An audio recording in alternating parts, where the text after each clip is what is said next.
Class 10th बेटा। आज हम नागार्जुन जी की पहली कविता दंतुरित मुस्कान के बारे में पढ़ने जा रहे हैं। दंतुरित मुस्कान मतलब एक छोटे से बच्चे की मनमोहक और दंतुरित मुस्कान से आशय है। इस कविता में कवि ने उस छोटे बच्चे की दंतुरित मुस्कान का ही पूरा वर्णन किया है। ध्यान से देखिए बेटा। तुम्हारी यह दंतुरित मुस्कान मृतक में भी डाल देगी जान, धूली दूसर तुम्हारे ये गात, छोड़कर तालाब मेरी झोपड़ी में खिल रहे जलजात। परश पाकर तुम्हारा ही प्राण, पिघल कर जल बन गया होगा कठिन पाषाण।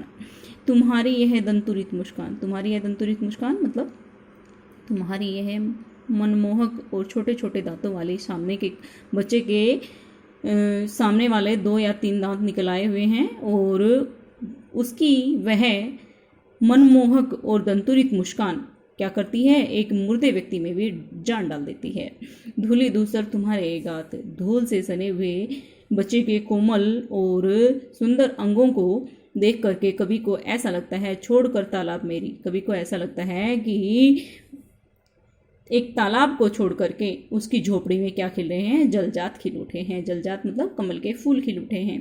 परश पाकर तुम्हारा ही प्राण, तुम्हारा स्पर्श पाकर वह तालाब क्या बन गया, पिघल गया होगा, जल बन गया होगा। तुम्हारा ही स्पर्श पाकर वह तालाब जल बन गया होगा। कठिन पाषाण, इनकी कठिन पाषाण का मतलब यहाँ पे एक कठोर और निर्दयी व्यक्ति भी तुम्हारा स्पर्श पाकर क्या बन गया, एक द्रवीभूत हो गया, पिघल गया, जल बन गया होगा। आगे देखिए बेटा। छू गया तुमसे कि झरने लगे शेफालिका के फूल, बांस था कि बबूल, तुम मुझे पाए नहीं पहचान। छू गया तुमसे कि झड़ने लगे शेफालिका के फूल, जो छू गया तुमसे, जो तुम्हारा स्पर्श पा गया। यहाँ पर कवि का आशय है कि जो तुम्हारा स्पर्श पा गया। मधुर एवं निश्चल हंसी को जो देख करके कठोर हृदय भी जल बन जाता है, पानी बन जाता है, उसका हृदय भी द्रवीभूत हो उठता है। इस शिशु के सामने चाहे बांस का पेड़ हो अथवा बबूल का पेड़ हो, उससे क्या हो जाते हैं, उससे शेफालिका के फूल झड़ने लग जाते हैं, सुगंधित और कोमल फूल झड़ने लग जाते हैं। कहने का भाव है कि बच्चे की मुस्कान के सामने एक बुरे से बुरा व्यक्ति भी अपनी बुराई को भूल करके, बुराई का त्याग करके हंसने लग जाता है। कुछ क्षण के लिए अपनी बुराई को त्याग करके वो भी क्या हो जाता है, हंसने लग जाता है एक बच्चे के साथ। देखते ही तुम मुझे पाए नहीं पहचान, क्या तुम मुझे पहचान नहीं पाए। एक बच्चे को कवि कह रहा है अपने बच्चे को कि क्या तुम मुझे पहचान नहीं पाए। देखते ही रह गए निमेश, मेरी ओर टकटकी लगाकर ही क्या देखते रहोगे तुम। थक गए हो, क्या तुम थक गए हो। आंख लूं मैं फिर, अर्थात या तो मैं आंख फेर लूं या मैं तुम्हारी नजरों से मैं अपनी नजरें हटा लूं, या मैं आंख फेर लूं, क्योंकि तुम मेरी तरफ टकटकी लगाकर देख रहे हो, इसलिए तुम थक गए हो। क्या हुआ यदि हो सके परिचित ने पहली बार, क्या हुआ यदि एक नज़र में यदि हम एक दूसरे से परिचित ना हो पाए, क्या हुआ, कुछ नहीं। यदि तुम्हारी माँ ने माध्यम बनी होती आज, यदि एक बच्चे की माँ ही एक पिता और बच्चे में परिचय करवाती है, एक माँ ही उसको पूरे परिवार से मिलवाती है, पूरे परिवार का परिचय करवाती है। जिस तरह से एक माँ ही बच्चे को कहती है कि ये दादा हैं, पापा हैं, दादी हैं, वैसे ही एक माँ ही उन दोनों में क्या बनती है, माध्यम बनती है, परिचय का माध्यम बनती है। मैंने सकता देख, मैंने पाता जान, यदि तुम्हारी माँ हमारे बीच माध्यम न बनती तो मैं तुम्हारी इस मनमोहक मुस्कान को नहीं देख पाता और न तुम्हारी इस सुंदर और छवि को देख पाता, जान पाता।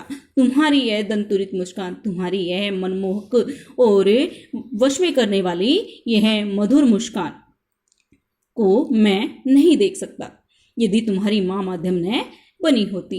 धन्य तुम, माँ भी तुम्हारी धन्य, तुम धन्य हो, तुम सौभाग्यशाली हो और तुम्हारी माँ भी क्या है, सौभाग्यशाली है।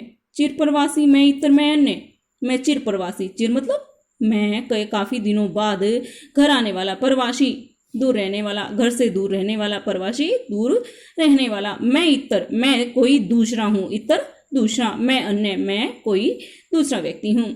इस अतिथि से प्रिय तुम्हारा क्या रहा संपर्क? मैं एक अतिथि की भांति हूँ। हे प्रिय, तुम्हारा मेरा क्या संपर्क रहा?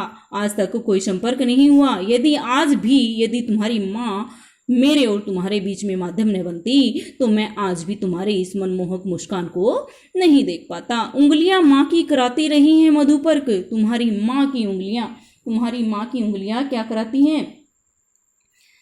तुम्हारी माँ की उंगलियां मधुपर्क करवाती हैं मेरे और तेरे बीच में, मेरे और तुम्हारे बीच में क्या करवाती हैं? स्पर्श करवाती हैं, पहचान करवाती हैं।